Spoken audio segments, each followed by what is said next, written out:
Monster Hunter Wilds is out, and my conspiracy theory that they only showed the desert in the beta because it was the least laggy zone, it was 100% correct. The forest is way laggier. But anyway, some settings changed, and I am going to teach you how to do the most FPS by sacrificing the least graphics. And that takes us to something that wasn't said anywhere I could find. When Nvidia announced DLSS 4, they said in the list they gave you that Monster Hunter Wilds was gonna be supported by DLSS 4, but they do not have it yet. Officially, there is a way to put that in the game. We're gonna talk about that in a minute. I know the new line of AMD got announced, and you might be excited if you're an AMD user that they are gonna get the new FSR 4. Sadly, that is only locked out to the new series of graphics cards. AMD has officially pulled an Nvidia. I am gonna give AMD the benefit of the doubt because FSR went from their mathematical approach they had into a more machine learning approach like Nvidia, and they are probably using the new hardware to run it, so there is probably a good reason for that. But yes, even though this upscaling should be really good because it is the same as the PlayStation 5 Pro, which is amazing, I am afraid you got the short end of the stick. If you're AMD, you are not gonna get it on your card, you're gonna have to buy a new one, and I expect Intel to take the same approach, which is not great. I am gonna speak about Nvidia DLSS specifically right now. If you do not have an Nvidia card that is 20 series or later, you can skip to this timestamp right here.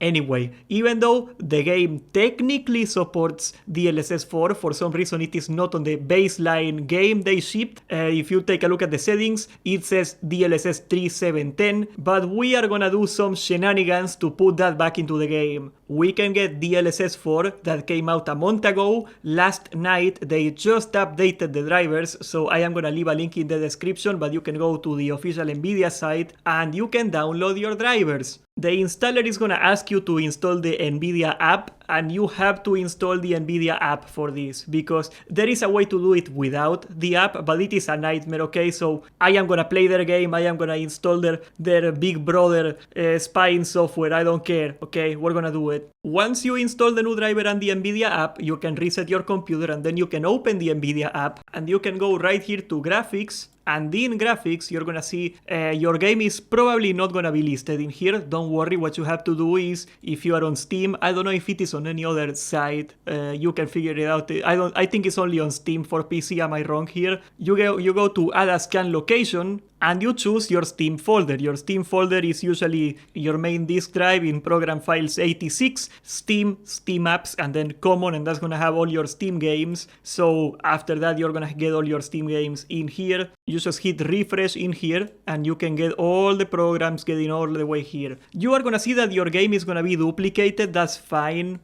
Usually when you change a setting in one, it's gonna change on the other. I am not sure why all of them are doubled. But here's the graphics setting you gotta take a look at, okay? DLSS override in driver settings. You go here and you put super resolution and you select latest.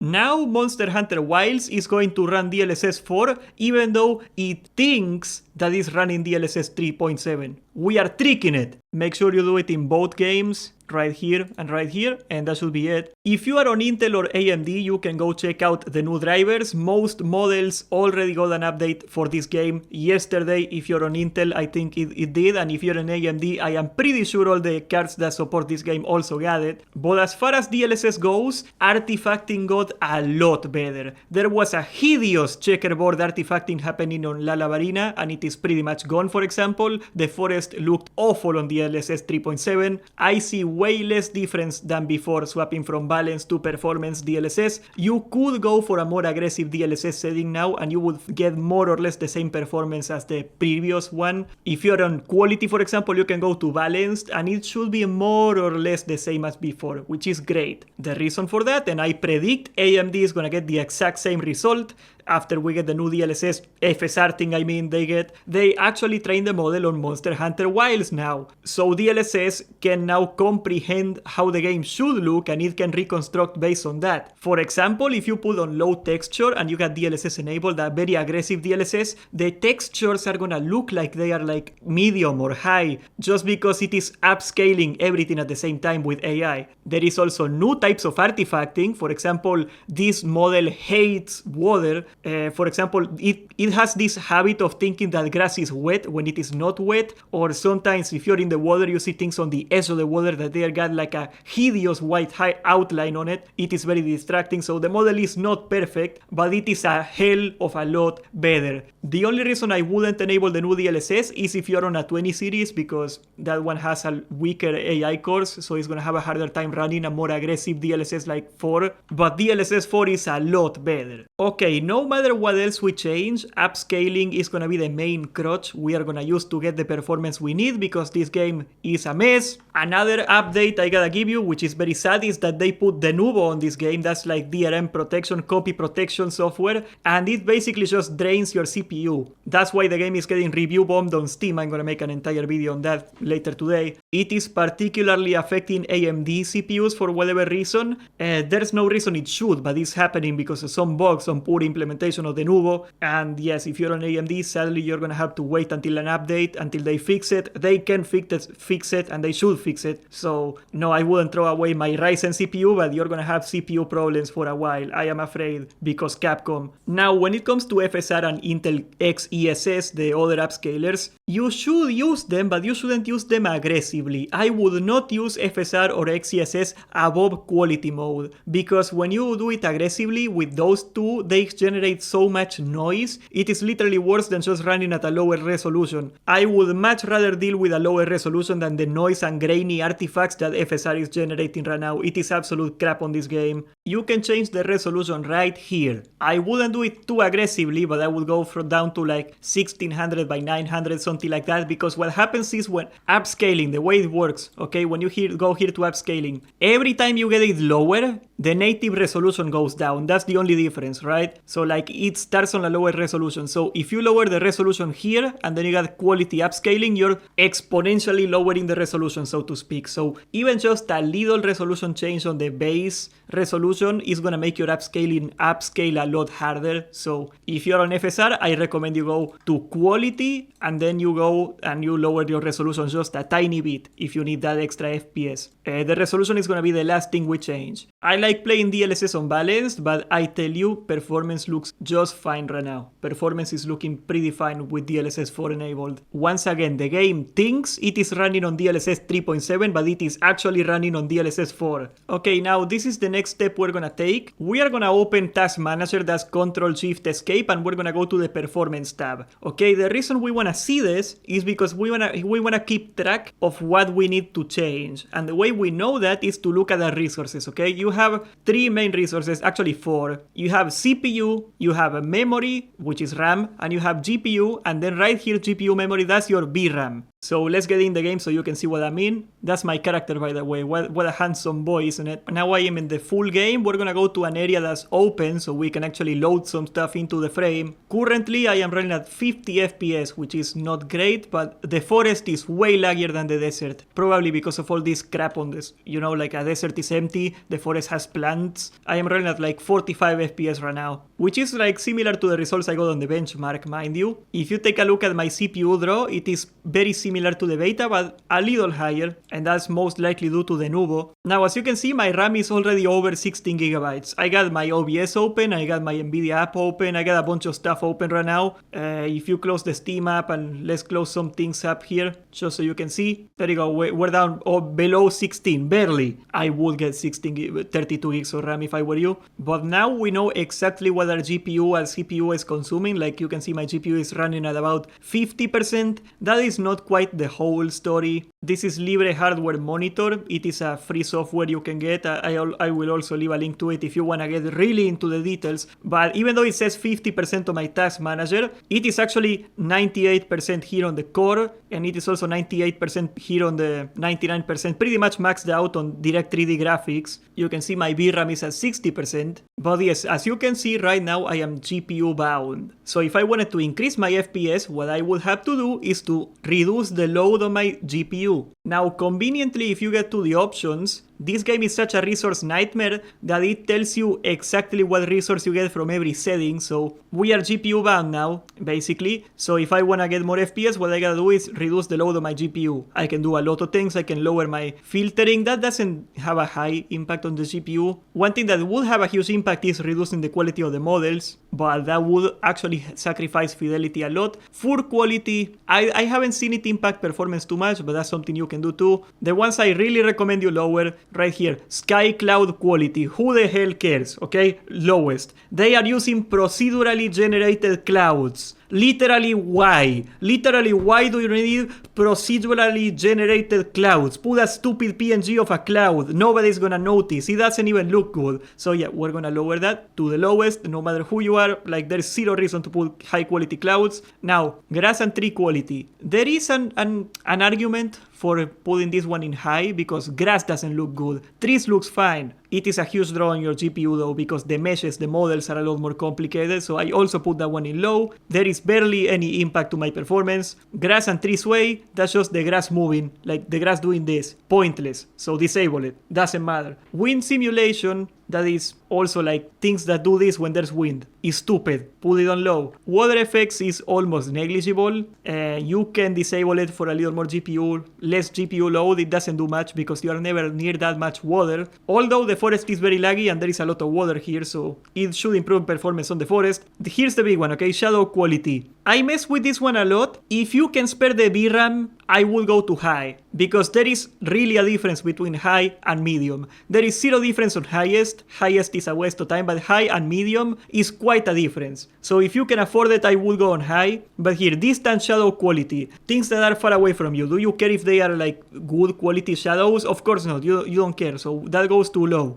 Then shadow distance. The things that are far from you, do they get a shadow? No, we don't care about that. It's stupid. It doesn't do anything. So we put it on near. Ambient light quality. This actually looks pretty good, but it is like this is destroying your GPU, okay? This takes way too GPU load. So we're gonna disable that. Ambient occlusion, I actually think this one makes the game look really good, but once again, you might wanna lower it if you have to. I got a 3060 for reference, okay? Bloom is one I would keep on high because the lighting of this game improves a lot with bloom on and off. It's crazy. Motion blur disable, obviously. We are gonna disable SSS scattering, it doesn't do much. Volumetric fog, this is like one of the worst out there. It actually looks better on low than on high. Like the fog effects on the map when there's a sandstorm, it looks like crap on high. I don't know how they could mess it up. It looks better on low because it is less fog. So we're gonna put that on low. Variable rate shading is mostly for when you got slow VRAM. It is not a huge impact on performance. It will, however, if you put it on performance, it will impact your 1% lows a lot more. So like if you're getting like very micro stutters that go like your DPS dips really low for like a fraction of a second and it's really annoying you,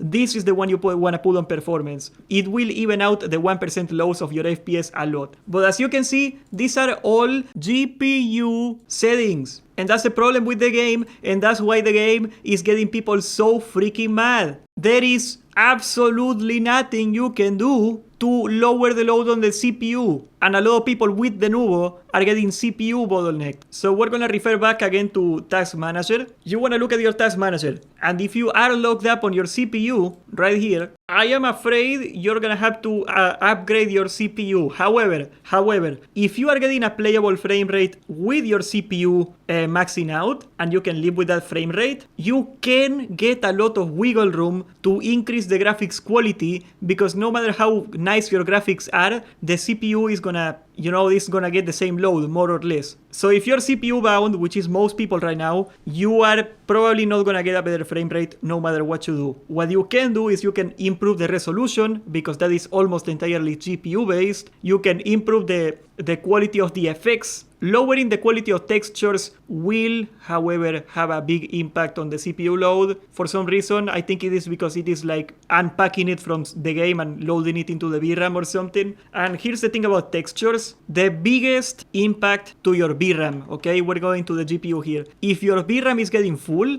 that this is the little graphic here. If your VRAM is getting to like this little line over here, like the second to last line or something like that, that means that your VRAM is functionally full. It never goes to 100%. That's not how RAM works. You need to have some empty space so it can load in and out. It's like a shipping boat, you know, like shipping freights do not have 100% capacity at all times. They always gotta have some empty space. That's the best way I can put the analogy. So if you are having troubles with VRAM in particular, your best choice and almost your only choice, I am afraid, is to lower the textures. You have a lot of settings in here. This is one of those settings that you only want to lower if your VRAM is maxing out. If your VRAM is not maxing out, there is very little extra load to the GPU that is happening compared to having it on high. But yes, if you have VRAM problems or CPU problems, almost the only thing you can do is changing the texture quality to low. Also, lowering the quality of the textures is not gonna lower the load on the CPU overall. It will only help the 1% lows. Those little lag spikes you get, those are caused because when you are loading up new textures, the CPU has to read them first. And otherwise, that is pretty much it. Don't get me wrong, I got like 50 FPS right now. I am doing just fine. I think the game looks fine. It could look a lot better, but it looks fine.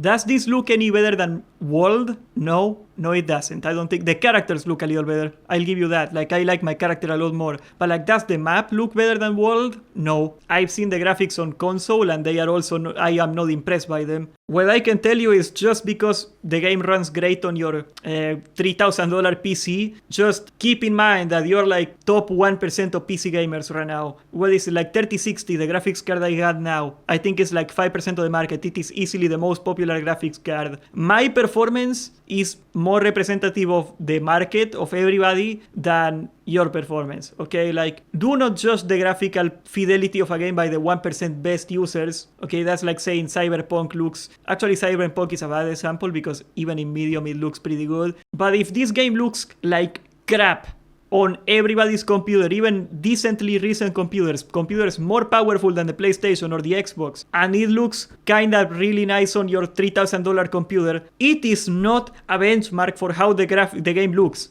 The game still looks like crap. Oh my god, the platypus is killing me. So yeah, that's all I wanted to tell you guys. I hope I helped you a little bit improving the graphics, and you should definitely install DLSS 4 because DLSS 3 is hideous, especially on this zone. You can tell this is like one of the last zones they finished because Nvidia only now supported it on DLSS. These trees were a pixelated mess before I changed DLSS. Subscribe, join the Discord, and thank you for watching.